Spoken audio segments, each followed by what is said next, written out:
done by 7:30. And yes, I can talk that long. So I'm going to introduce myself. My name is Tanya Delnay. I work for a program known as Willing to Wait. How many of you have ever heard of our program before? Oh, I'm surprised. A couple. Anybody had any kids maybe go, are your kids pretty much predominantly the Hastings area? Okay, because we're in TK schools, we're in Caledonia schools, and we're at the middle school level in both of those schools. In fact, TK's bring us on not just middle school, but they're also bringing us on as high school this year. So we're in some schools out this way, just not quite to Hastings yet. The Willing to Wait program's been in place for about 18 years now, and it started, it was a mom that was concerned about what her kids were learning at the school. And she worked for Pregnancy Resource Center at the time in Grand Rapids, and they asked her to kind of come in and talk about maybe some of the clients that she sees. And so she actually came in, talked to the class. The teacher absolutely loved the program, and the program's been developing throughout the years, and now we're in about 70 schools. And so we speak to about 5,000 students every year. So it's been also cool. We've been able to have opportunities to go to different countries with this program as well. So I've been to the Philippines, and I've been to Hungary, and it's in Africa, and it's in South America. And so it's kind of cool to see where it's kind of bridged out into. But what the program consists of is it's a 8-time program where we come to the school, and the first lesson is generally a lesson where the students think they know all this information, and then we play a game. And by the end of the game, they're realizing they don't know everything they thought they knew, and so it's just kind of a good way to introduce a topic, get them a little comfortable with the topic, because sometimes I go to schools and it literally is like deer in the headlights when I start talking, or to say the word sex, you know, it's like impossible. Don't say that word. You use that word a lot. So it kind of gives that comfort level there. The next couple lessons we deal with the physical consequences from sex outside of marriage, and we talk about pregnancy. So that unplanned pregnancy, how's that handled? You know, what's it look like? How's it going to change up your life? We also go through the anatomy a little bit, so they understand here's what happens, here's how a pregnancy occurs. So it kind of helps them understand that as well. And then the next lesson is with sexually transmitted infections, because there's a lot of information out there that maybe even tonight going through it might surprise some of you. So we'll talk a little bit about the STIs, STDs. The next lesson deals with the emotional, because we're not just physical beings, we are also emotional beings. And sometimes I have students say, but Mrs. Delnay, guys aren't emotional. And I say, now hold on a minute, have you ever watched a guy watch the football playoffs or basketball playoffs, or you know, watch a sporting event, and don't tell me guys are not emotional. So we talk about those emotions that are involved. And then after that, we've dealt with kind of physical and emotional consequences. So now we talk about, well, how do you handle the pressure that's out there? Because, hey, your students are under pressure big time. So we talk about how to handle that. Then we talk about, well, after the pressure, how do we apply this then to our life? And that next topic is all on dating. How far is too far, but why is it too far? And I'm going to kind of go through that lesson with you guys a little bit later tonight, because it's the lesson that I hear the most back from the students. It's the information they really want to learn. And we talk about how to build healthy relationships. What are they supposed to look like? You know, this isn't the TV world. This is the real world. And so what's those relationships really supposed to look like? And we talk about healthy and unhealthy relationship, the laws in the state of Michigan. And on occasion, I do have students and sometimes parents argue with me about the laws in the state of Michigan. But I'm here to tell you, I did not write the laws in the state of Michigan. So whether you like them or not, they still apply to your life. It's kind of the law. And so we make them aware of the laws in the state of Michigan. The last lesson, the 8th lesson, is it's a leadership team that goes into the school. They're all middle school and high school and college students. Even, I should say, college age because some of them aren't in college. They'll have a full-time job, and they'll take their day off from work to spend going into the schools and talking to the students one-on-one and really giving them some, we do it in fun ways. There's skits and games that we kind of do with them, but it's you know, people that are just a little bit older than them, than someone as old as me coming in and talking to them. So it gives them a little bit different look to it. But I'm kind of curious from you, back when you were younger, think back when you're younger, how many of you actually had your parents talk to you on this topic about sex? You know, you had that talk, all right? And how did that talk look? Was it something your parents were pretty confident coming in with? Was it something that they were a little hesitant about? You know, how did that look? Does anybody remember that part of it? How did it look? You had your hand up. Well, I think my mother talked to us, you know, as girls, and she was very confident about it. We asked questions, and she answered them very open and honestly. Okay. So I felt it was helped me as a child, you know, to grow from there and, you know, feel closer to my mother, and I felt that I could go to her and ask her questions. Okay, all right. Okay. Anybody else have any? You had your hand up too. Was it? Yeah, we had 7th or 8th grade. They did sex ed. Basically, just driving up to go hunting next to my day and saying, "Well, if you have any other questions on what you learned," and just kind of, no, not really, you know. That was it. Yeah. Actually, the talk now, they really encourage people to understand it's not just a one-time thing. It really is those little opportunities that you get at different times. You know, through maybe experiences that they've had, or something's coming up and this is a great opportunity, or maybe something's happened in the family and it's a great opportunity to say, well, here's what we believe about this, you know, and it gives them those extra opportunities. So it's not, I'm definitely not encouraging a one-time talk. I'm going to be encouraging multiple talks. Well, when it comes to who has the biggest influence on the teen for making the decisions here regarding sex, do you think it's Rihanna, Justin Bieber, One Direction, Beyonce, or Lady Gaga? Who do you think would have the biggest influence on those younger minds? Negative or positive? You know, anybody ideas on that one? Well, I'll make it easy on you. It's actually you as a parent. The parent has the biggest influence on their kids. And it's interesting, there's one thing that I do with students when I talk about their values, and I explain to them their values is where they draw the line. This is right, this is wrong, and we talk about who's placing values in your life. And the very first person they always mention is my parents. I don't care what school I'm in, I don't care where I'm at, it's always my parents. You know, and then it's the grandparents, the aunts, the uncles, the cousins, the siblings, you know, those then kind of come into place there. And so as a parent, you honestly have the biggest influence in your kid's life. But here's what I also hear from teenagers. My parents tell me one thing and they do something different. I hear that too. And so my kind of answer to them when they're telling me this is I need to explain this to you guys. As parents, we're not perfect. We know right from wrong. We want what's best for our kids. We're going to tell our kids what's best for them. But it might be something we're struggling in our own life. You know, that's what they need to understand. That struggle could still easily be there. And when we think about things of when it comes to, you know, when it comes to smoking, #1 addiction out there. But back when we were growing up, we didn't care much about smoking.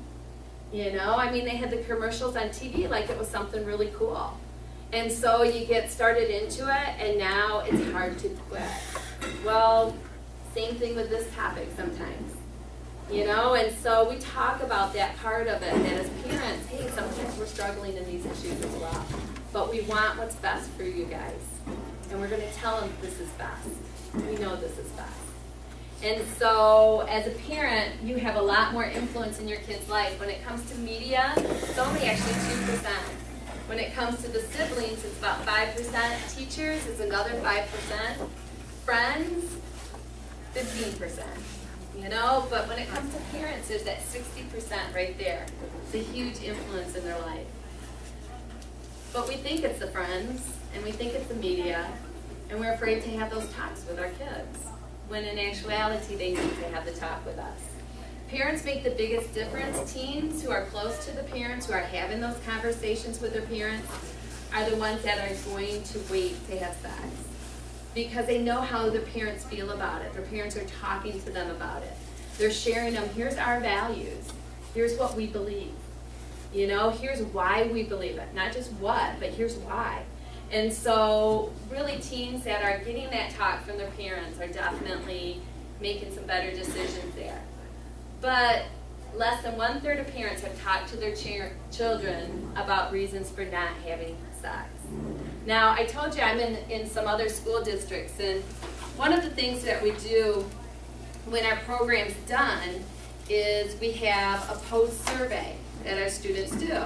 And on the post-survey, we have a lot of questions and comments. You know, they get to write down what they thought about the program, what did they learn from the program.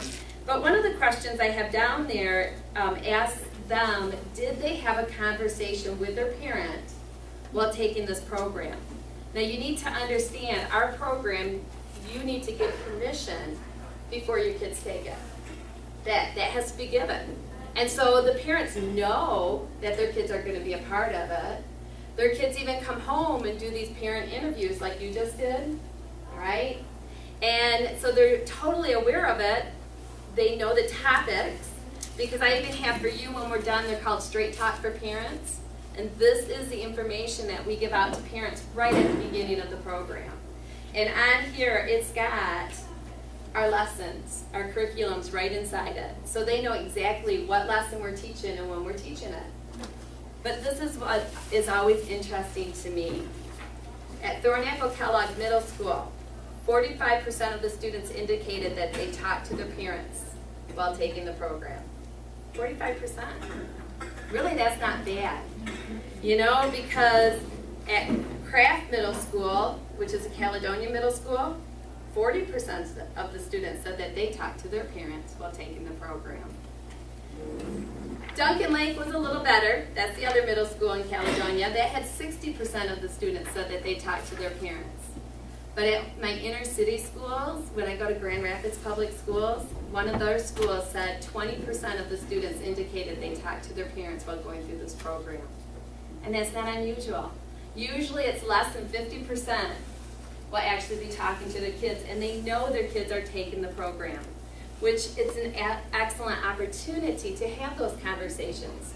Because if they're learning about pregnancy, what better time when they come home at night and be saying, hey, what'd you learn today? You know, what part of it, what did you think about that? And maybe we can talk about it a little bit more. By the time teens are engaging actually in genital touching, right, not even sexual penetration, only 17% of the parents have talked to their girls and only 6% of the boys are being talked to. And that's just amazing to me when I hear that. So where do teens learn about sex? I put down here, and I want you to put this on the back of your paper, mom, dad, friends, media, school, and church. And then I want you to try to think what number, what percentage are learning sex from their mom, what percentage is learning sex from their dad, what percentage is learning it from friends, media, school, and church, and make sure it totals 100%. So if you guess, you know, 20% here, 3% there, 5% there, you know, just make sure it totals at 100%. So just kind of think that through. There's a couple late arrivals. I Can noticed. we get a few papers? I can. Do you need something to write with as well? No, I got something to write with. Is there 2 or 3 Thank of you. us? I appreciate that. Thank you. We need one more. Thank you very much. Thank you. Yep. Need a pencil? She does all the writing. I do all the listening. Anybody else need something to write with? There you go. There you go. Thank you so much. Supposed to be or the way you're doing it? Yeah, who's actually teaching? Who are you learning it from the most, do you think? Who's actually having these conversations, and what's the percentage? So these would be the areas, what's the percentage?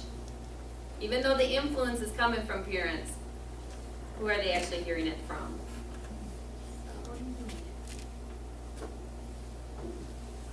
Does your media include the internet?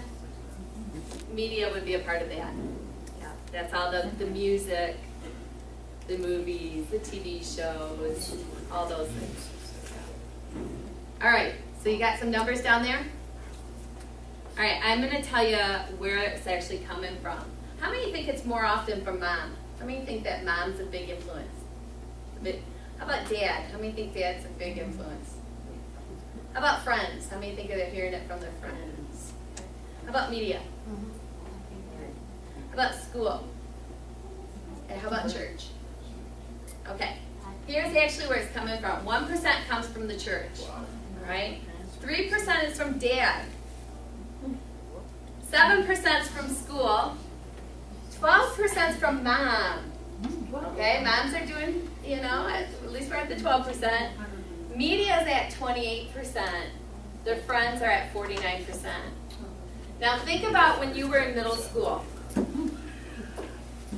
Think about the things that you were hearing and learning in middle school. How accurate was that information when you got older? You know?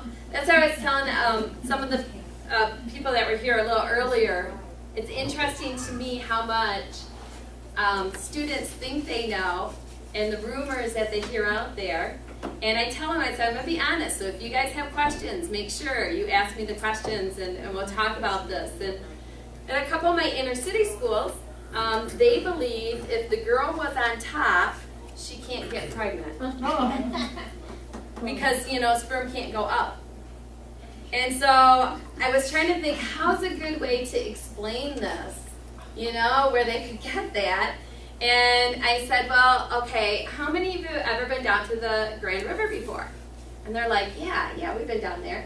And I said, okay, think of fish. Can they go upstream? You know? And they're like, well, yeah. Okay, think of sperm now. Why couldn't they go up? All right? So it's kind of like, let's think this through a little bit better. You know, think through the science a little better behind this. Yes, you can still get pregnant. My husband, when I came home and told him that one, he said, boy, that's the best line I've heard yet. I thought it was pretty good too. Right? So, you know, how factual is their information? But that's where their information's coming from. So for you to understand that as a parent, you need to be very comfortable talking about this topic, even if it's uncomfortable talking about this topic. It's okay. You know, you should be able to have those conversations because this is an important one. What kids don't know can actually kill them. And so when it comes to the whole teen pregnancy, there's going to be approximately 2,000 girls every day in the United States that are going to become pregnant. It breaks down to about 450,000 teenage girls get pregnant in a year. All right? Up to 98% of those pregnancies are not planned. They're surprises. You know, it's not like they're necessarily even thinking, well, this could happen. You know, it's just not a planned pregnancy. But that means 2% of them are planned pregnancies. And when I talk to girls, because I used to be a director of a pregnancy care center, and when I would talk to the clients that would come in as a director, I would ask them why they were disappointed if they weren't pregnant. Because I kind of understand this whole mom thing. And so what they were really looking for is love. Because a lot of times they don't have that relationship with their dad. There's a lot of fighting going on with their mom. And so they're really looking for love. And so I always tell students, well, let's think that through then about do babies show love? Because babies don't even know what love is. You know, so babies aren't showing love. Well, then they go through those great toddler stages. You've seen and heard them screaming through the store before. Then they go into those wonderful elementary years, and then they become teenagers. How well are you at showing the love right now? And it kind of helps them understand, you know what, you're right. You know, as a person, you kind of have your own personality. You can't force someone to love you. You know, I could never force my kids to love me. And I tell students this all the time. I need to explain this. I've always loved my children, but there was times I didn't like my children. You know, they would do things that were just kind of, why are you doing that? Moments, you know, and the kids kind of laugh about that. And they understand that part of it. You know, there's a responsibility that comes with having kids. And we talk through that responsibility. You know, what do kids really need? And so, you know, growing up, well, we need food, we need clothes. You know, they do think that money is a requirement for a parent to give them, and I explain to them, no, it's not required. All right, and I do also explain to them when they're 18, they're considered an adult, and so they really don't technically get anything after they turn 18. If parents are going to provide those extra things, a place to live and food and clothes, they really need to be thanking some parents for that one, because those are kind of their bonuses. And I also explained to them, I also had a son that would say stuff like this: when I'm 18, I'm out of here, I don't have to follow your rules anymore. And so I also explained to him, I took my suitcase down to his bedroom when he turned 18, and I said, happy birthday, this is the day you've been waiting for. You are officially 18 years old. You can move out of this house without a problem. However, if you continue to live here, you're going to continue living by our rules. The choice is yours right now. And so he did end up living with us until he was 21, moved out with his friend, loved the first phone call I got. He was getting groceries. Mom, do you know how much toilet paper costs?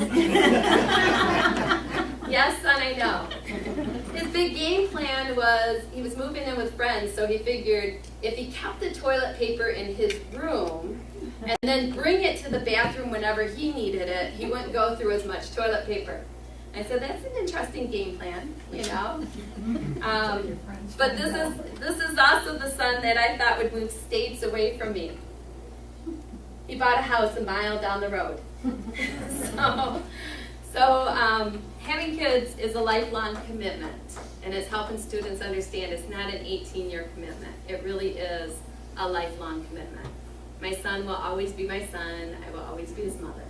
All right? Well, 50% of those teen pregnancies actually drop out of high school, and only 5% of those actually go on and attend and finish college. So the numbers are very small there. 50% of teen moms are considered living in poverty because they take money from the government to make ends meet. So 50% are considered living in poverty. Well, the next big topic we discuss is that whole, well, back when we were growing up, called venereal diseases, VD. It was interesting. My husband and I went to the Silversides Museum in Muskegon, and I was noticing in their area, they just had a lot of little knick-knack things on food and stuff there, and I noticed a thing of matches in there that they handed out during World War II. And on it was a picture of, you know, a very shapely girl, and then it was the service person. I don't know if he was Army or whatever in it, but you know, one of the servicemen. And it said, beware, VD. And I thought, that's how they used to, you know, hey, watch out. And so, you know, we would hear things about venereal diseases. And if you were sexually active in the 60s, 1 in 31 people would come down with what was considered a venereal disease. The two of them were chlamydia and gonorrhea, or syphilis and gonorrhea, syphilis and gonorrhea. A shot of penicillin, they figured you were cured from that at the time. If you were sexually active in the 80s, when we started hearing about HIV/AIDS, if you were sexually active at that time, 1 in 18 people would come down with a sexually transmitted infection, all right? Today, there are over 30 of them that we are aware of. If you are sexually active today, 1 in 3 will come down with a sexually transmitted infection. And here's the difference between the STIs and the STDs. Sexually transmitted infection is something you can be infected with, and it hasn't turned to the disease form of it. That's when they'll call it a sexually transmitted disease. Basically, they're the exact same thing. You know, you can get herpes, but you don't have the blisters yet. You don't have the outbreak of it. You might not even realize you have it for up to 10 years. And you could be infecting other people during that time, and you just don't even realize you have it. So there's a lot of information that's out there that we share about those 30. We talk about the most common ones out there because there's 20 million people who are going to come down with the STI this year alone in the United States. 65 million are already living with one viral STI. A virus means we can only treat the symptoms of it. We can't cure you. We can make life more comfortable. Those are the ones that we tend to see the commercials on TV for because they're kind of selling their product. And so that's why we see those commercials. So who has a greater chance of getting an STI, a teen or an adult? Okay, how many of you think it's a teen that has a higher chance of getting these STIs? How many think it's adults that have a higher chance of getting them? Oh, it's actually a teen. And here's what you need to understand. When I talk to teens all the time, they think, because they'll tell me this, the reason teens are more susceptible to getting those is because, well, teens are much more sexually active than adults are. You know, come on, that's what they hear, that's what they see all the time. And I say, you guys kind of believe that, don't you? They're like, yeah, we believe that. And I said, okay, we're going to think that through, because a lot of this is a little bit of common sense, so we're going to think it through. Married couple lives in the same house. They sleep in the same bed every single night. Married couples have sex far more often than younger people do. We just don't talk about it. Because could you imagine your parents coming down the steps in the morning looking at each other and say, hey, we got a little last night. And the teens are mortified to think about that one. And I said, but here's the difference, we're married. See, if this person doesn't have a sexually transmitted infection and this person doesn't, they are only exposed to each other's body fluids. They don't have to worry about this. They don't have one to begin with. They're not stepping out on each other. They're not, you know, having relationships with other people too. They don't have to worry about the STIs, STDs. But here's the problem with the teens. When this person becomes sexually active, and a lot of times in their first sexual experience, it's somebody they trust, even in the really bad situations. It really is someone they trust. And breakup occurs for whatever reason, they're on to their next relationship. And their attitude really changes up. I've already been sexually active before, what's the big deal now anyway? And so they become sexually active with this person, breakup occurs, they're on to their next relationship. And who are they sexually active with? Other people who are sexually active. So it puts them at a much higher risk of getting these sexually transmitted infections. Plus their immune system, where they fight off diseases, is just not fully developed yet. Ours is fully developed. That's why when it's that flu season, they want younger people to get the flu shots. They want older people, people who are sickly, to get the flu shots. We're the last ones to get them if we're feeling okay. You know, and so their immune system just isn't fully developed. And here's another problem. Who typically brings them to the doctor? Parents. Yeah. And so on occasion, the doctor will look at the parent and say, could you step out of the room a minute? I want to have a quick conversation with their son or daughter. And so the parent kind of steps out of the room. You're right outside the door. You can hear everything going on in that room. And so you're right outside the door. And the doctor is saying to them, so are you sexually active? No, not me, no. Do you have any questions about this? No, I learned it in school. Okay, well, you know, if you do, you can have a conversation with me, right? Okay, great. And you step right back in the room as a parent. And so they just lied to the one person who could check things, but it costs money for the tests and stuff, and why would they do them on people who are saying, I'm not sexually active? You know, why do those tests? It's not a big deal for me. And so they are just much more susceptible. Women are much more susceptible of getting the STIs than guys are, because our sexual organs are inside our body. And here's the other issue, younger women especially, because their cervix inside their body is like a baby's skin compared to an adult skin. If I'm outside hanging out in the sun and I'm hanging on to a baby with me, who's going to get burned faster, that baby or me? The baby is. And so that younger person just isn't fully developed yet. So STIs are transmitted through sexual activities, mother to baby, skin to skin. That's the interesting one. They just need a warm, wet environment to grow in. And when you start thinking through your body, what's considered warm, wet environments, that's where these ones grow. Is your throat and mouth area a warm, wet environment? Yes, it is. Your eyes a warm, wet environment. You know, when I talk about this, Dr. Corian in town is my eye doctor. And he always says, make sure teens understand, hey, herpes, you can get in the eye. And they wonder, how in the world could you get something like that in your eye? Well, here's how I tell them. I said, this is like an easy thought for me.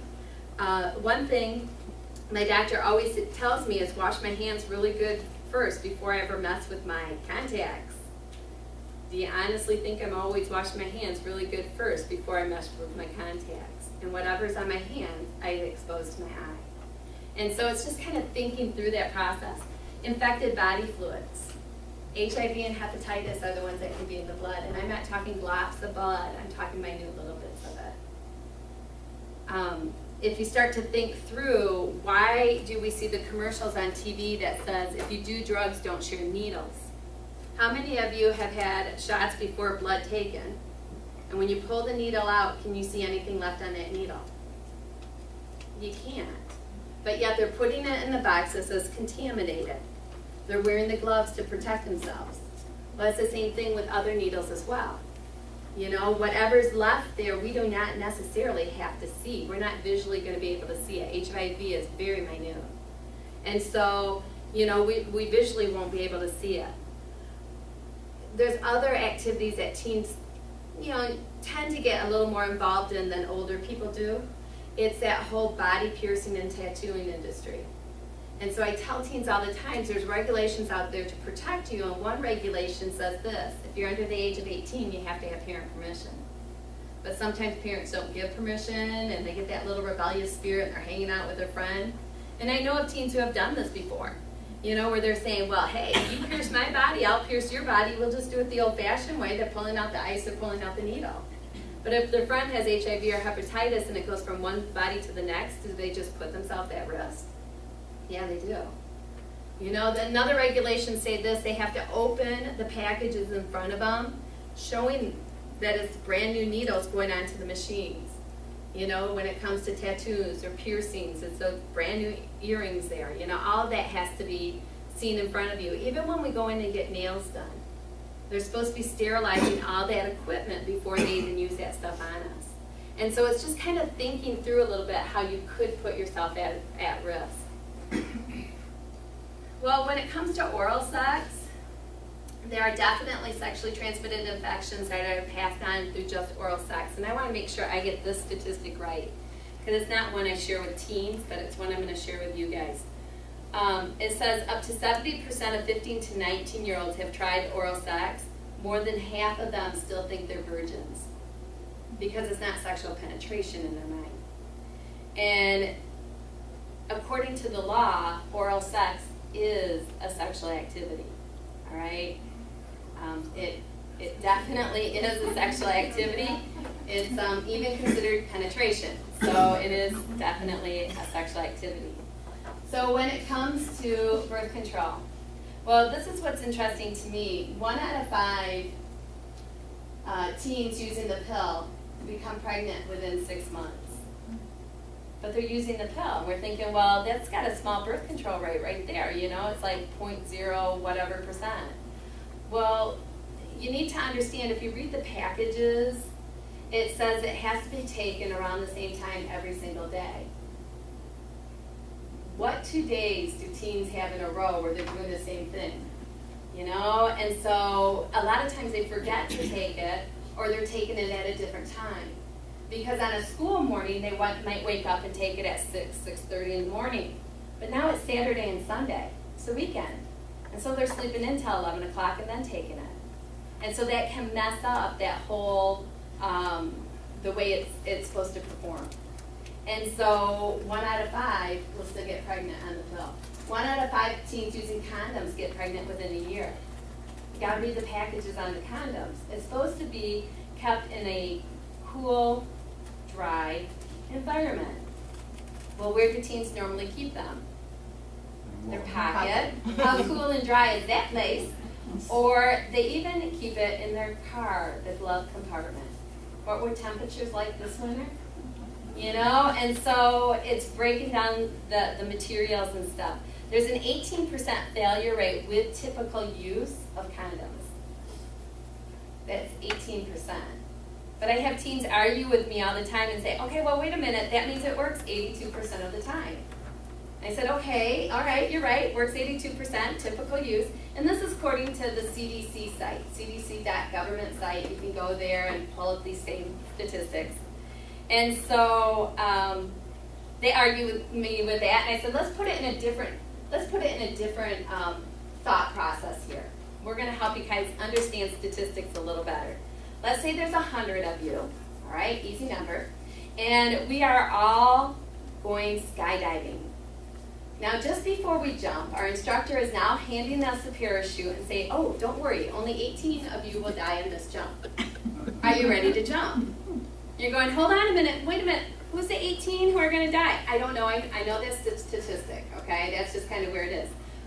If you're one of the 18 where this failure rate happens, does it become a big deal in your life? And that's how you need to look at it. Is this going to become a big deal in my life? Because we know abstinence is 100% safe. And so we want our teens to be 100% safe, not 18% or 82%. No birth control method protects, though, 100% from getting an STI. When it comes to the pill, the patch, none of that protects against STIs, okay? With condoms, there is a small percent, the failure rate, it depends on which STI it is, all right? But with the pill, the patch, those they don't. What happens is it could increase your chance of getting an STI because one of the things the pill, the patch, that does, it's putting a hormone into your body, but it's making that cervical layer thicker, and because it's making that cervical layer thicker so that that sperm can't get through, it's a better place for an STI to live. So it's making that layer just a better place for it to live. So what about the whole safer sex? Well, when it comes to condom usage, it's definitely gone up in the United States. Pregnancy rates have definitely come down. But when it comes to STIs, it's skyrocketed. Because teens are really believing, well, I'm hearing I can protect myself, so it can reduce your chance of pregnancy. But when it comes to the STIs, they don't protect 100%. If it's a skin-to-skin sexually transmitted disease, which is the common ones that are out there, like herpes and the human papillomavirus, those are skin-to-skin sexually transmitted. They just need a warm, wet environment to grow in. The condom doesn't cover all the area of skin exposed, right? So that means that you're more susceptible of getting it. At best, it can reduce your chance by about 50% depending on which one it is, right? So, we talked about the failure rate when it comes to a condom of that 18%. Girls can only actually get pregnant 2 to 5 days out of the month. Depends when their ovulation time is. But males and females can get STIs any day of the month. It's also about the heart. And when it comes to the heart, we want to protect it. I told you it's that emotional side of it. But it protects them from broken relationships. It protects them from fear, confusion. It protects them from self-esteem. When you think about the emotional side of this, the things that I hear more often, especially from older people, is that regret. I wish I would have done some things differently when I was younger. I wish I could change that up. Guilt is a big issue. You know, guilt is when you go against those values that have been placed in you. And so if you're learning this is right and this is wrong, and now you go against it, you're starting to feel guilty about it. But as teenagers, they kind of heap on the guilt a little bit more, because one of the values I know probably everybody placed here in their kids was, don't you lie to me. You know, if you lie to me, that's like the ultimate, all right? And so you're telling your kids, don't lie to me, but then what are they starting to do? Lie about it. And so it tends to add on that guilt in their life. but it also affects their self-esteem. You know, they don't feel as valued anymore. Or they're angry at other people, you know, because of what's happened. And so this is what's interesting to me. If they're sexually active teens, they're two to three times more likely to be depressed.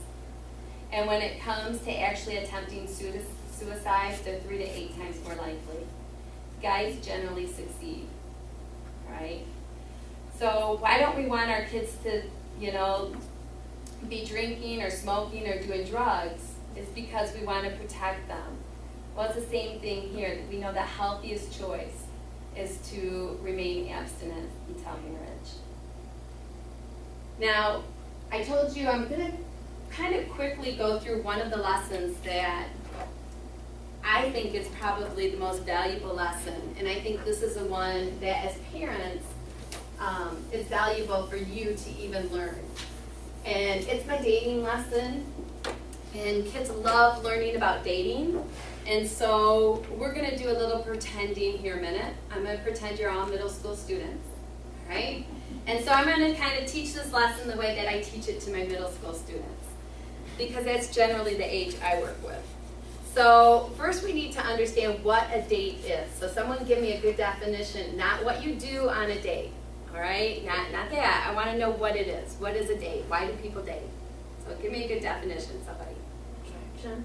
Okay, attraction. Okay, but what is it though? Why? That could be something that brings the two together, but what is it? What's the purpose of Two it? people that go somewhere together, For what purpose? any purpose, just for being alone. Ooh, to get to know each other. Would everybody say dating's a time to get to know everybody or know somebody? Okay. Now here's the thing: can you get to know people without dating them? Yeah, you can. All right.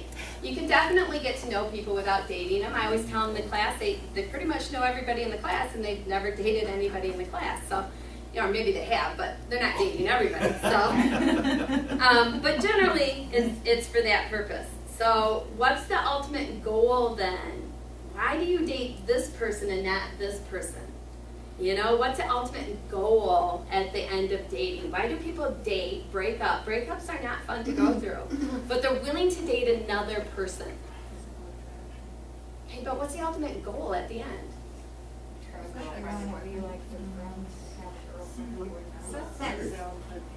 See if you're compatible, Ooh, compatible, go on. Companionship. Okay, go on, a little bit more. There's a word for it. Marriage. That's the ultimate goal. Everybody wants to happily ever after, you know? And so the ultimate goal is that whole marriage part of it. Now, with that in mind, okay, get to know somebody with the possibility of marrying this person someday. With that in mind, are you ready to get married when you're in middle school? No. You ready to get married when you're in high school? You know? I could eliminate a lot of the drama that happens in our middle schools and high schools just by teens listening to this one part of it. Don't worry so much about dating. It's not that important right now. You know, it really isn't. That's why I tell teens all the time, I am the biggest proponent of hanging out in groups. It's a whole lot more fun. I mean, it really is. It's a whole lot more fun. And men and women are different, and we talk about the differences between men and women. And when it comes to communication, women tend to talk a little bit more often than guys do. And we talk differently than guys do. We love to circle up. We love to look in each other's eyes when we're talking to each other. Guys do not do that. All right? We talk about relationships. You know? Guys talk more shoulder to shoulder. You know, they're watching a football game. They're playing on the internet, they're watching a movie, you know, they're eating, you know, they're just kind of there. But they're more factual about things. Girls are more relational, you know. We like to talk about everybody's relationships, including our own. That's just kind of where we're at. There's some differences there. So it takes a lot of pressure off that part of it. Because, you know, if you're a guy, you don't have to really hold up the conversation. And if you're the girl, you don't have to do all the talking. And so, you know, somebody's always talking in a group. It's just a lot more fun, all right? Plus, when it comes to finances, you know, I do explain to the guys, generally, a guy pays for a date. And here's why he pays for the date, is to show value to this girl. You know, you're valuable, you're different than the guys I hang out with. Just show a little value here. It also shows that he can support, you know, that's a good thing, not a bad thing. But I did tell girls this warning because I'm amazed, this is just a warning I give out to them because I'm amazed they don't understand this. If a guy can't pay for the date, right, he doesn't have a job. His parents are paying for the date because he doesn't have a job. You're paying for the date because he doesn't have a job. Why in the world would you have sex with that guy with the possibility that a pregnancy could occur because he obviously can't afford to pay for a child because he doesn't have a job? And so it's kind of, let's think that through a little bit. So I'm the biggest proponent of hanging out in groups.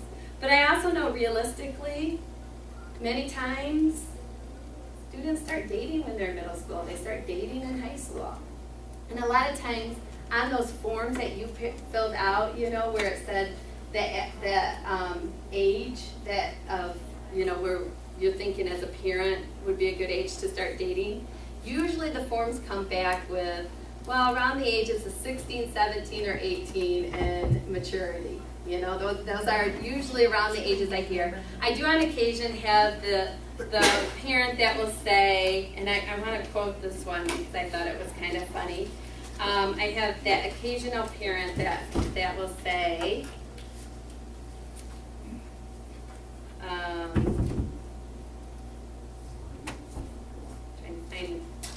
when married. That was the one. Best age to begin going out alone as a couple is when married. So on occasion we get them like that. But we're going to talk about dating. How far is too far? Why it would then be too far in a date? Because generally they're going to start dating. Now, let's say the person you're interested in has just now stepped into the room. How do you let that person know you're interested in them? What are you going to do? Eye contact. What are you going to do? Eye contact. Eye contact, yes. Eye contact is important. I had students the other day say you stare at them. I told them no, staring's freaky. That's not what you do. Eye contact is a good thing. Hopefully a little bit of talking is happening. Some people like to flirt, so that's part of it too. All right? Now, yes, smiling, that's all the good things. Well, now you're actually dating this person. What's the first physical thing that happens between two people when they're dating? Hold hands. Holding hands. Now, a lot of times people think it could be the hug, which we're going to talk about in a minute, all right? Because that's kind of the next one. But there's two ways to hold hands out there. So whose hands do you typically hold like this? Mom, yeah. Our football team, where my kids go to school, they walk out, you know, usually 5 in a row, kind of holding hands like that, kind of showing how tough they are as a team, all right? That kind of solidarity thing that they do. But it's that kind of holding hand that way. Well, then whose hands do you typically hold like this? It's kind of the boyfriend-girlfriend way of holding hands. Well, there's two types of hugs out there as well. And the generation today is a much more huggier generation than our generation, all right? And so there was things that I learned that I'm not so sure young people are learning, so I share this information. First off, there's that wonderful friendship hug.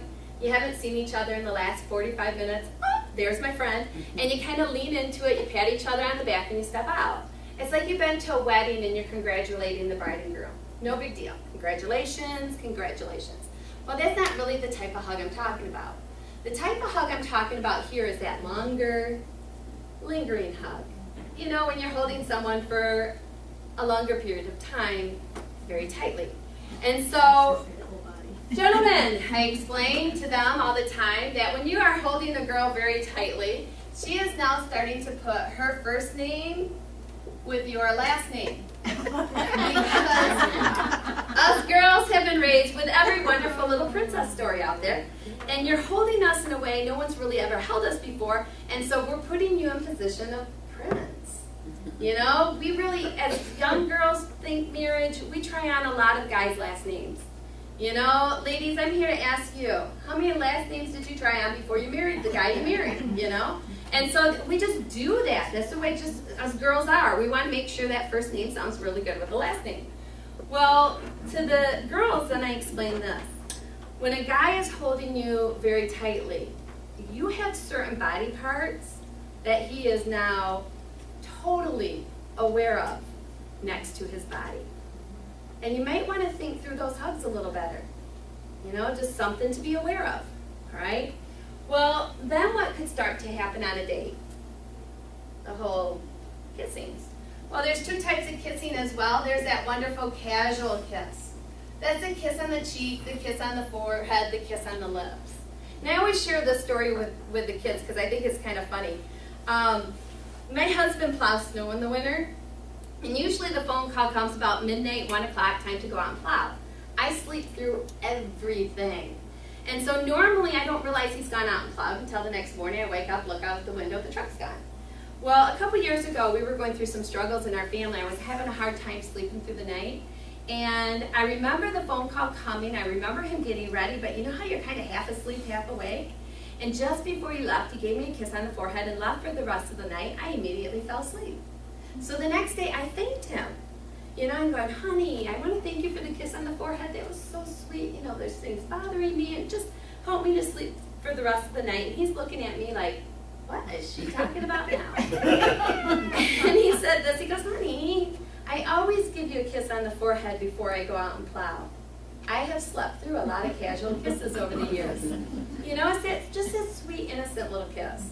Well, then there's another type of kissing, and for lack of better terminology, some people call it the make-out kissing, the movie kissing, the tongue kissing, the French kissing, and I do explain to him this type of kissing was around long before the French were around. All right, it's been around a long time, but it's at home making out.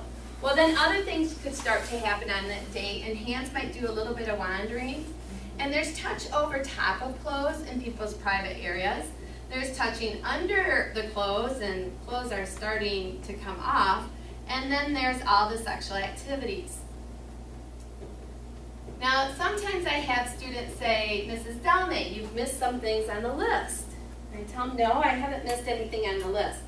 You need to understand, if it involves your private areas or someone else's private areas, it is a sexual activity. That's what it is, all right? Now, when we talk about the laws in the state of Michigan, and we do spend one lesson that we talk about the laws, but I'd like to start it here in this lesson to help them understand that anything from here down, there's laws out there to protect you. You're not supposed to be having people touch you inappropriately, even over top of your clothes. That includes you're walking down the hall in school and someone smacks you on the butt. Is your butt your private area? Yes, it is. Could that person be charged with sexual assault? Yes, they could. You know, and they need to also understand that according to the law, it's not just those areas under their bathing suit. That's how we love to explain it, which is a great way to explain it when the kids are younger. But the law actually says including your inner thigh. That's actually considered your private area as well. And so that's what's written there in the law. So be aware of how it's written in the law. Now, Why is it sloppy kisses? And I mean, that seems to me kind of like a part of sexual activity. making out? Yeah, I mean, like, that's not considered part of the, I mean, if a girl No, says if no. someone's making out with someone, that's not against the law. Okay, so it couldn't be considered, like, against a girl's, or, No, it would include anything from touch or sexual activity. Sorry, thank you. Okay. Here's what else the law says. If they're under the age of 16, they legally cannot say yes to any sexual activity. They're under the age of 16, all right? And I know everybody in here can say, but I know this 15-year-old and she's pregnant and she's not in jail, the guy's not in jail. I understand that. But they look at the whole law. In a teen's life, in a young person's life, in our lives, there are people that are considered mandated reporters. How many of you are actually considered a mandated reporter? Okay. So if you become aware of sexual activity, you legally have to say something or you get into trouble. And so then they have, Child Protective Services will come out and check and see what's going on. And they may come out and say, well, yep, we're totally aware of this situation. As parents, we're coming alongside, we're working with them. The school's saying, hey, we've got them in counseling. They're going to step away from that situation. But if there's a parent there who's upset, say my child would have never been involved in those sexual activities with that other child, You know, look at these text messages, look at these emails. They're saying, I love you, I promise I'll always be there for you. I'll never tell anyone. That's called coercion. You're working off someone's emotional state to tell them what they want to hear to get what you want from them. And so they're saying, hey, we want to press charges in this situation. They can definitely press charges. You legally can't consent to sex if you're under the influence of alcohol or drugs. And we've seen a lot of those situations in the news, especially with younger people, you know, and now all of a sudden the police are getting involved in those situations. So we've seen that in the news lately. If you're determined to be mentally challenged, you legally cannot say yes to sexual activity. You might have a body of a 35-year-old. Physically, you're capable of having sex, but you have the mentality of an 8-year-old. We're protecting them where their mentality is at. Also in the state of Michigan, not only does no mean no, saying nothing at all also means no in the state of Michigan. So if they're two 17-year-olds and it's their big prom date and they've been dating for a little bit of time and all of a sudden that boyfriend's starting to make some moves on his girlfriend and she doesn't know what to say because this is her boyfriend, and so she doesn't say anything. And in his mind, he's thinking, well, she's okay with what I'm doing. She's not saying no. And so she goes home, tells her parents what happened. He gets charged with rape. Right? The yes has to be given in the state of Michigan. So just making you guys aware of some of the laws that are out there with that one. Well, everybody in the room would draw their line on a different spot on a date because we all have different values. And so that's why I don't want my students looking at this going, well, here's where, you know, I think it should be, or no, I think it should be here. And we don't look at it that way. We don't even look at it how you feel about it. Because what happens is when you're dating this person, maybe your line's pretty high, but now you're feeling like you're in love with that person, and it drops a little further. Well, now I'm feeling this about this, and it drops further. We want them to understand, here's what we know to be true. So if we didn't want a pregnancy to happen between, you know, me and this other person, what would we not do on the list? Sexual activities. Because we know pregnancy can definitely happen in that area. It's that egg and sperm coming together. Well, then we talked about sexually transmitted infections. Where can you actually get those? If we know the person has it, remember the person has to have it before somebody gets it from them. All right? It doesn't appear between two people who don't have it. So let's say we know this person has it. Can we get it from talking with them? No. Holding hands? No. Hugs? No. Casual kiss? No. Making out? Yeah, it depends what it is. If it's one of the skin-to-skin ones, you could get it that way. If it's one of the ones that is an infected body fluid, okay, an exchange of blood happening, I have teens ask, how can that happen? Well, it's not like you're giving an oral exam to the person you're going to make out with. It kind of ruins the mood. And so, you know, maybe you bit your cheek, you bit your tongue, if you got piercings in the mouth, because those are open sores, you know, so you better be aware of that one. Touching over top of clothes, you can't get them that way. How about touching under clothes? Clothes are coming off, yeah. You know, and of course any of the sexual activities. Well, then we talked about the emotions. Where do the emotions actually begin? And for girls, I want them to understand that when it comes to oxytocin, it's a chemical that glues us emotionally together. For girls, it's even released not just with sexual arousal, but it's also released when someone's hugging us very tightly for a long period of time. It's known as a trust chemical, and so they're actually starting to trust someone that maybe they shouldn't be trusting. And so something to at least be aware of. Is it something I'm scared of? No, but it's something, it's good information to know, all right? Well, Grand Rapids Community College actually did an article a number of years ago, and they did an excellent job on this. It's called A Kiss Isn't Just a Kiss. And it says the mouth may be the place where the physical fun of kissing begins, but the brain is hard at work before the first smudge of lipstick. You're thinking about passionately kissing someone long before you do. There's a thought process. We've watched a lot of movies and TV shows. And so that thought process is there. And it says reacting to your sensory inputs. Well, where are your senses? Your eyes, your nose, your mouth, your ears, those are senses. And so when a person gives you a casual kiss, where does their face go after they've kissed you? Away. But when you're making out with someone, where's their face the entire time they're making out with you? In your face. You can see what's going on, you can smell what's going on, you can taste what's going on, and you can hear what's going on. And so that's when the chemicals in our body are starting to be released. And those chemicals affect your eyes, your nose, your adrenal glands, your sex organs, your heart and lungs, your circulatory system, your skin, your stomach, your pancreas, and every single muscle in your face. And because I love to gross kids out, listen to this. Between 10 million and 1 billion colonies of bacteria are swapped with each passionate kiss. You're swapping spit, all right? So emotions, we know, are definitely beginning in this area. And if someone's touching you in your private areas, you think there's emotions involved there? Of course there are, in any of the sexual activities. Well, then the next lesson we go through is pressure. Where are you really under pressure to go somewhere else with someone?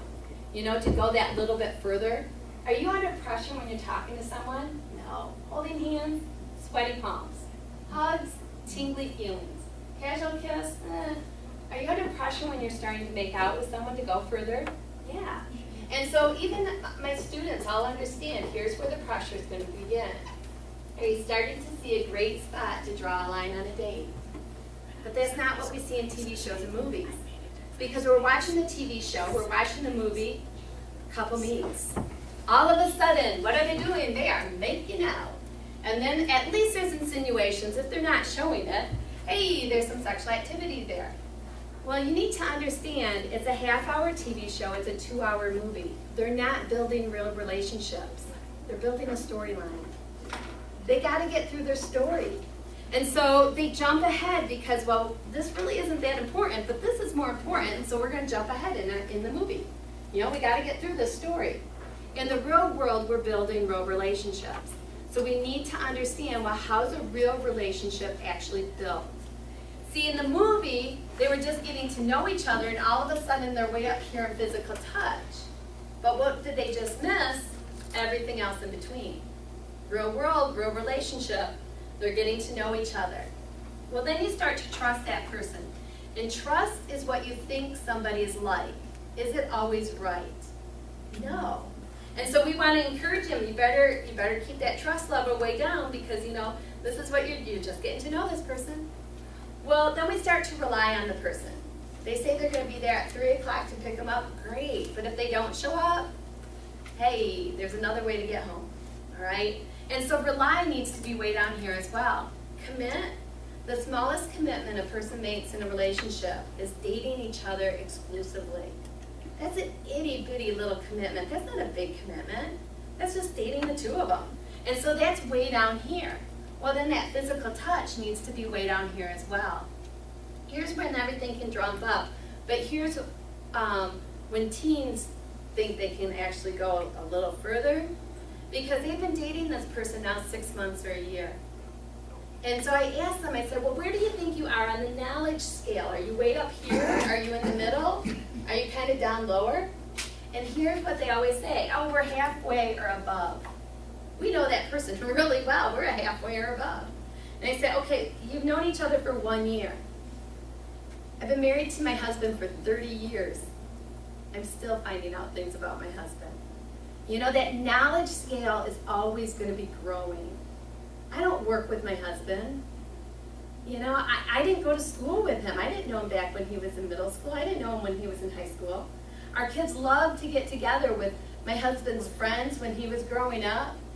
And the reason they love to get together with them is because all of a sudden friends start to tell stories.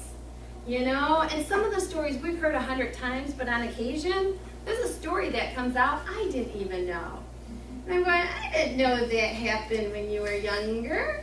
You know, and suddenly those stories are coming. And that's why I said this knowledge scale is always going to be growing.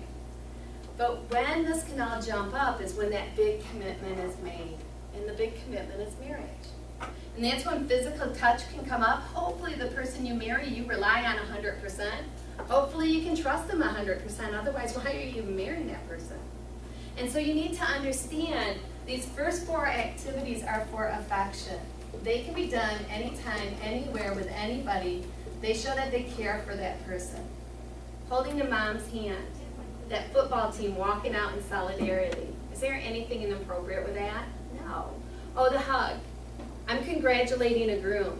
He's not married to me, he's married to the bride, but I'm giving him a hug. Is there anything inappropriate? No. Casual kiss. My husband gives me a kiss on the forehead. He now goes out and plows for 18 hours. Do you think he had an ulterior motive in mind? No, it was just a casual kiss. But you don't trip and fall and have sex. It doesn't work that way. This is your body preparing for the sexual activities.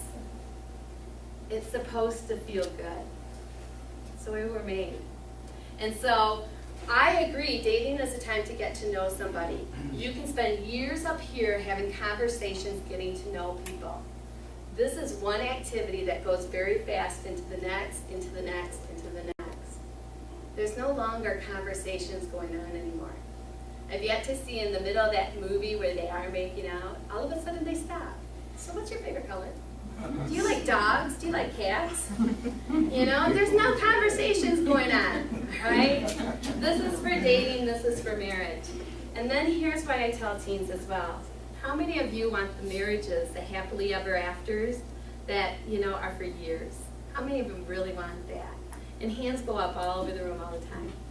And I say, I think I can give you some tips on this one because I have been married 30 years.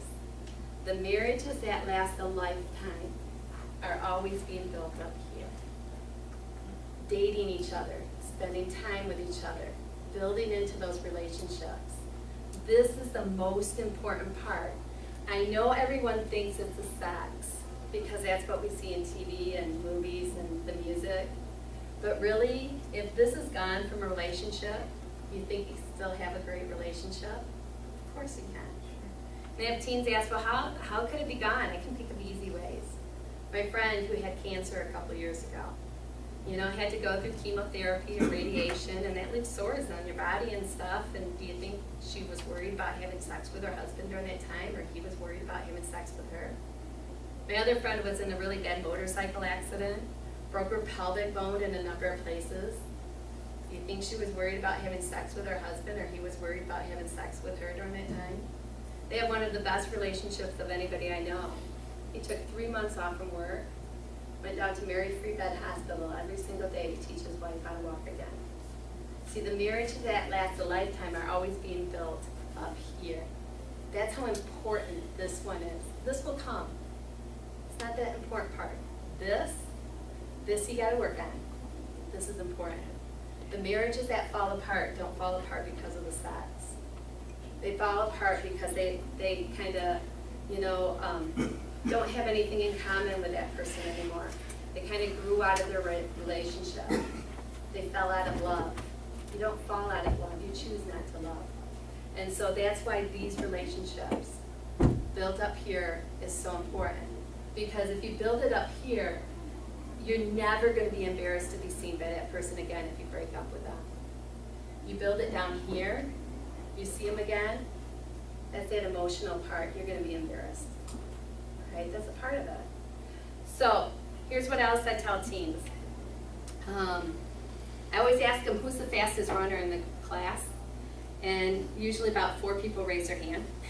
So, okay, out of the 4 of you, let's say you're at a race. And the shot goes off, and it's a false start, so they immediately stop the race. Well, now you've got a good, clean race, you're running to the end. Do you immediately stop at the end of that finish line? No, you always run past. Why do you run past? Because, you know, you got to keep going. You want to win the race. So where is it easier for you to stop? At the beginning or at the end? Well, it's easier to stop at the beginning. Well, why? Because it doesn't take your momentum. It is much easier for you to stop in these activities here. Because it doesn't really involve the chemicals in your body in the same way. That's the way we're made, is those chemicals being released, preparing our body for sex to make that marriage relationship different than any other relationship we have out there. And so here it's much harder to stop because it does involve the chemicals in your body. But if someone tells you to stop, you legally must stop or you can be charged with rape. Right? So, give me what you think would make a great date idea. You guys tell me, what do you think make great date ideas? Because this is stuff you can talk to your teens about. So tell me what you think would make a great date idea. What would you love to do on a date? Bowling. Bowling! That's a great date, okay? And so you are bowling, and while you are bowling, what else are you doing with that person? talking with them, okay? Give me what else you think would make a great date. Stock car race. Stock car racing, yes, would make a great date. I totally agree. And so you're at the races, okay? I have a friend who races in Berlin, so we go to Berlin once in a while. And so you go to the races, and you're sitting there in that audience, and what are you doing while you're watching the race, or while it's not going on because of whatever happened? What are you doing? Talking. Yeah, you're talking. And now I have teens all the time raise your hand and say, movies make a great date. And then I ask them, where does the idea of movies make a great date come from? And they think and they go, oh, TV shows and movies. Yeah, it's a marketing thing. You need to understand that's how they make money. So they're going to market their own product, you know, and say this would make a great date. But in actuality, it doesn't make such a great date. Because you just spent 2.5 hours not talking to that person. That's a horrible date. You want to build into a relationship, you need to have a conversation with them. Now, sometimes they think the reason I don't like movies is because you make out at movies. Now, where did the idea come that people make out in movies? TV shows and movies. See how this industry totally influences our world. And so I tell them this all the time. I said, now on occasion, there is a young couple. You know, when I go to that movie theater, it's never an old couple. It's always the young couples.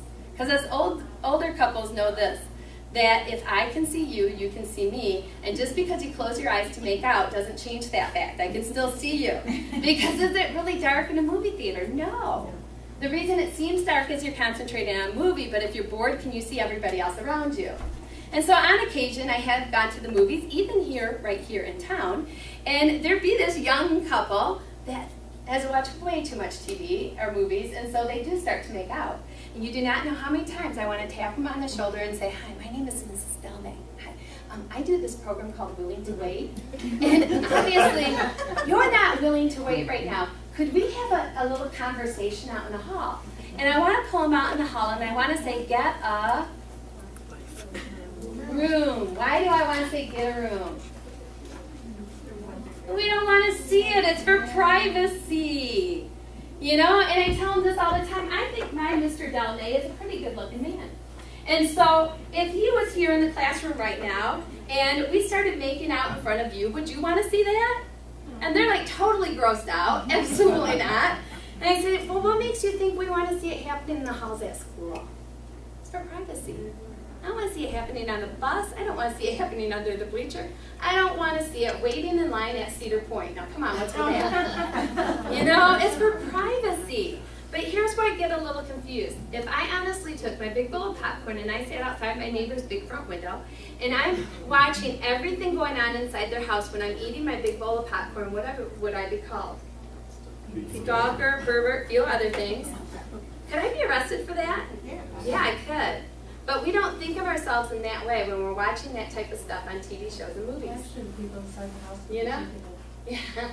So I said, there's a lot of things going on. So I always share with them great dates while they wait. And my list is pretty extensive, but I'm going to tell you why I have this list and some of the things that are on here. It has things like attend a free art show, play, concert, go to downtown festival. There's lots of things you can do there. Play cards. You can play a different card game every date you're on. They have thousands of card games you have to play. Play hoops. You want to know if someone's too competitive or not competitive enough, you play a sport with them, all right? It's got things like volunteer. You want to know a person's character, do some volunteer work with them. It's got down, look through each other's photo albums. You want to know a person's history of their life, start to look through pictures. And then my favorite one down here, wash and wax the family car. How many think that would make a great date, washing and waxing the family car? Now, on occasion, I have that student that goes, yes, that would make a great date. And then I have the other students going, oh, that would be a horrible date. I said, you guys are not understanding this. It's not what you do on a date. It's how well you build into a relationship. That's what it's talking about. Not what you're doing, it's how well you're building in. And so washing and waxing the family car, that's not going to be an easy thing. That's a hard one. But you know what? Life is hard. It's not always easy. And we can make things like that fun. You could do it with squirt guns. You know, you could do it with sponges. You could do it with balloons as long as you don't break anything. You know, I mean, you could make something like that a lot of fun. the reason I was struggling a couple years ago with sleeping through the night was because my 20-year-old daughter found out she had cancer. And it came as a real surprise to our family because she's like this really healthy person. And so when we found it out, she had to have surgery right away and have the spot removed. It was malignant melanoma. And so I had to have it all removed. And you know when you go to the hospital and you're in that waiting room before surgery and you're in that big room and you're hooked up to the IV, you can't get out of bed, and all they have there is that little curtain that separates you from the person next to you. We decided to make it fun. Anybody who came through that little curtain got their picture taken with my daughter. I didn't care who they were. I didn't know who they were. But the second they would walk through, I'd say, "Oh, you're here finally, come on in, get your picture taken." And they're going, "What? Huh, what?" "Yeah, you're just here to get the picture." We had so much fun. We were laughing.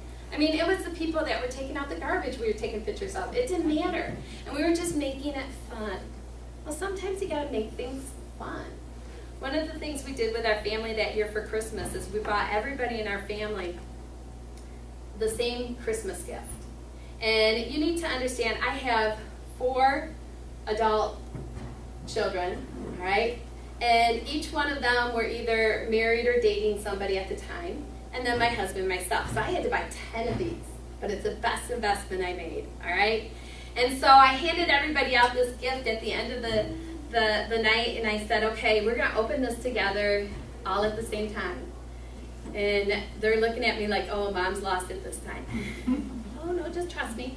And so they're starting to open the package, you know, and 1, 2, 3, and they're opening it kind of reluctantly until they realized Mom had purchased everybody a Nerf gun with 3 bullets.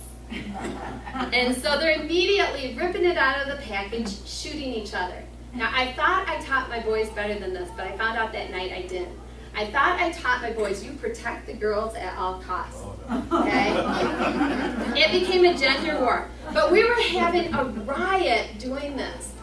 And it went on for a while, and all of a sudden they realized, you know, our bullets go really quick, and so they're always scrambling and looking for more bullets. But Mom has not moved off the couch once, yet she's able to continue to shoot everybody. Well, Mom is a highly intelligent person, and so that extra pack of 36 bullets that you can buy, I had them sitting next to me. I was ready for this, and so all night I just kept reloading and shooting, and we had a great time. And at the end of the night, I thought they would all go home with their little guns and their little bullets and call it a night, and that's not what they did. They actually took the guns, they put them all in the box, accounted for every single bullet, put it into the box, and they said, "Next time, our war's outside." Easter Sunday, we had another Nerf gun war. We've had a lot of them over the years. And so we're just having a great time. But why do you think we would do this as adults? You know, my 2 oldest boys grow full beards. The 21-year-old pretends. All right, he's not quite there yet. But why do you think we're doing this? It's to build into the relationship. Because here's what I'm seeing happening as well. Families are falling apart all over the place because they're getting too busy over here, and this one's on the cell phones all the time, and this one's over here on the internet all the time, and they're just falling apart. And we're making an effort to continue to build into each one of their lives. That's how important learning how to build real relationships is about. And that's where I encourage you guys, start talking to your families. You did a parent interview. This is easy information to start to talk to teens about. This is the easy place to begin. And it just helps them understand, here's what life was like when I was your age. A couple years ago, I was at a school, and I got a phone call from a grandpa.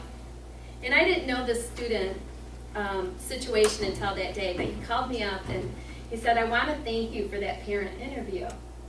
And I said, "Really? Yeah, why?" And he said, "Well," he goes, "I'm going to tell you my grandson's situation. A couple months ago, his mom died and he moved in with us. And he said it's been very awkward because, you know, we haven't had a kid around in years. And so all of a sudden, he's now living with us. And he goes, we started doing that parent interview, and he goes, we were laughing about things that happened with me as a grandpa and how things have changed over the years. And he goes, it just started that conversation going for us." And he goes, "I just want to thank you for that." And that's why I said this is just kind of the start of that conversation. But it's an important conversation to be having. Start here if you need to.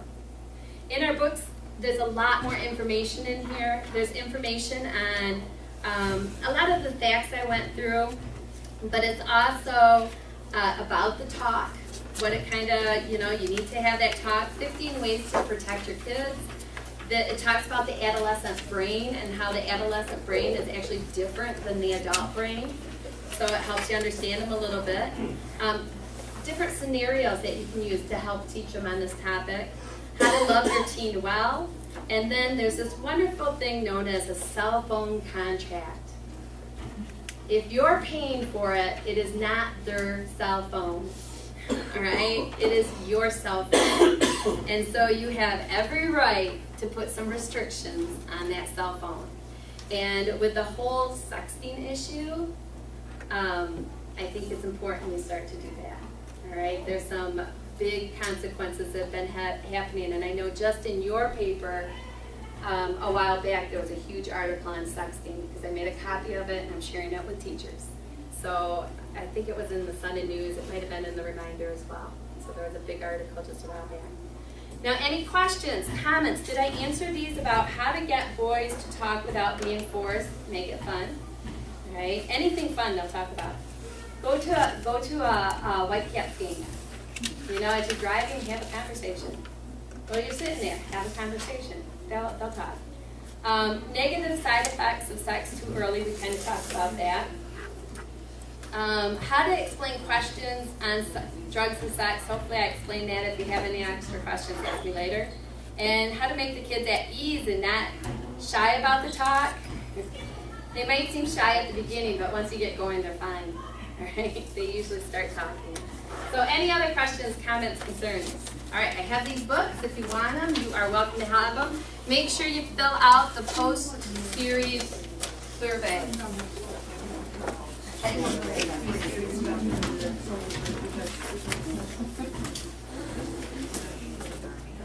And that parent interview you did at the beginning is also in here, but it was easier just putting it on the paper for you guys to think about before we started.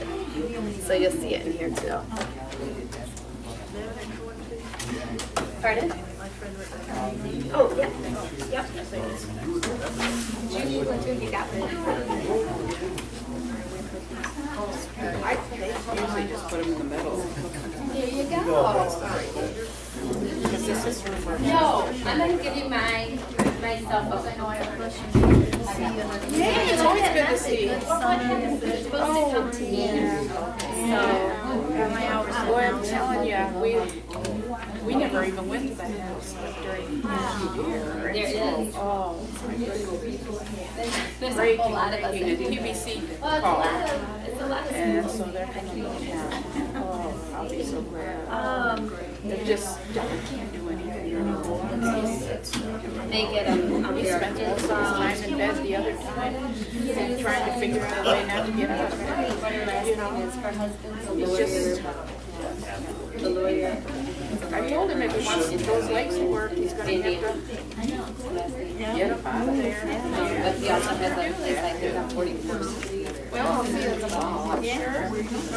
Yeah, that's what it is. Yeah? Oh, that's right, because they don't start already? January. Well, Mother, I buy still. did you learn anything? The guy that would have come up was from my church thing. I was in the force. I don't know if you'd want this one.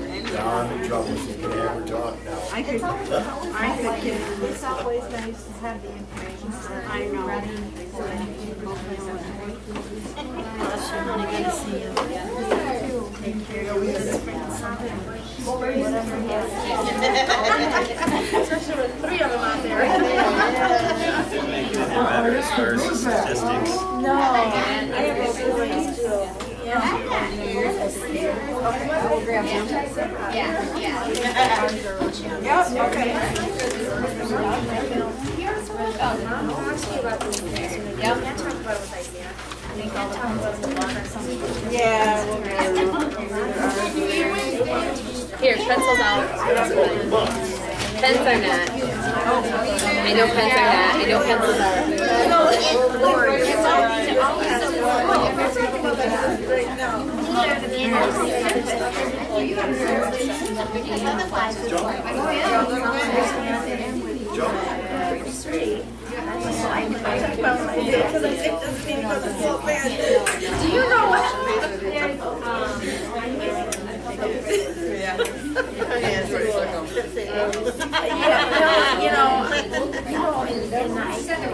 The whole part about, being,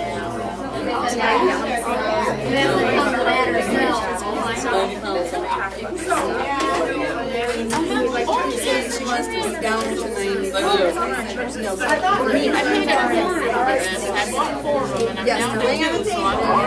don't want to leave it behind.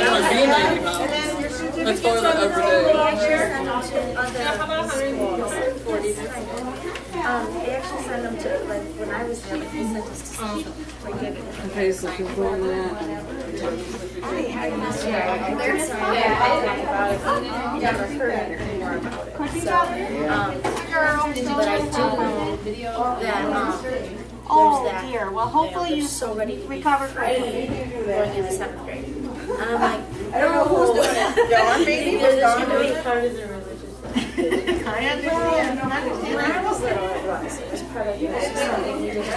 So, like, when I was going through 82, 83, 84, that was, it was real, and it kind of started opening up a little bit when I got older, I think I go through. it was just to talk about it, you were gonna be a nun or you're gonna be a priest. Or they get traded in. I was gonna be a nun, Child really. like the one that got. They But, put it in but my then, box and take and then, another. I remember my mom saying to me, well, if you have any questions, you can ask me anytime. And I know you won't do that. Or you And forgot if you ever how, get- right? And if you ever get pregnant, don't tell me. That was basically, that was the job. Yeah, But the freedom part is what scares me, is it's like, I don't know how to select a position. So I don't want to go in somewhere and I'm like, Do you ever have any, because with the videotape, do you ever have any, like the slides or whatever you did before? Do you have that? Do you email that to us? I can't, but I can give you these.